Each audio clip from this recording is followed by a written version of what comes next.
মালিক জিজ্ঞাসা করে প্রতিদিন, বান্দা কি কারণে আমাকে ছেড়ে দিলা? হ্যাঁ,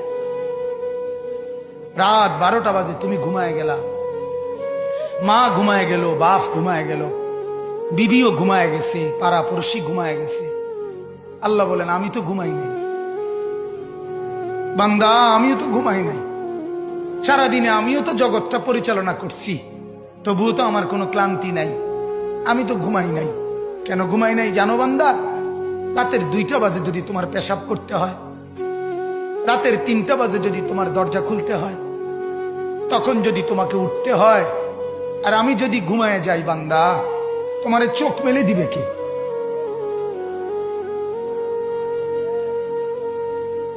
এই বাপ, চোখ মেলে দিবে কে?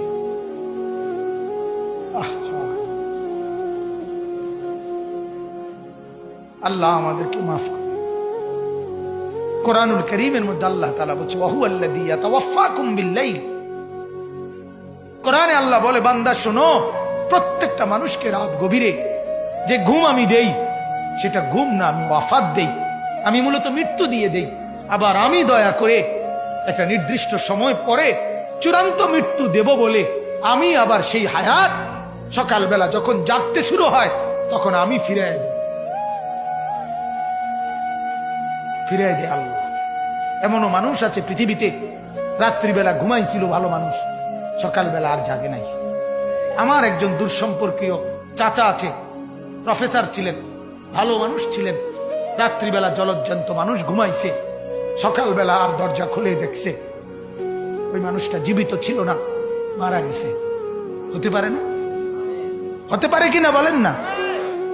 তাইলে বছরের পর বছর, মাসের পর মাস, এই বাপ, বাহিরের কারো চিন্তা করে বাদ দেন। আপনারা যারা বসছেন, আপনাকে বলছি, আপনি কষ্ট করে বসছেন, রাতের 12টা বাজে, রাতের 12টা বাজে, এত কষ্ট করে বসছেন, বিনিময়ে একটু ভাবেন, একটু ভাবেন, অনুরোধ আমার, একটু ভাবেন।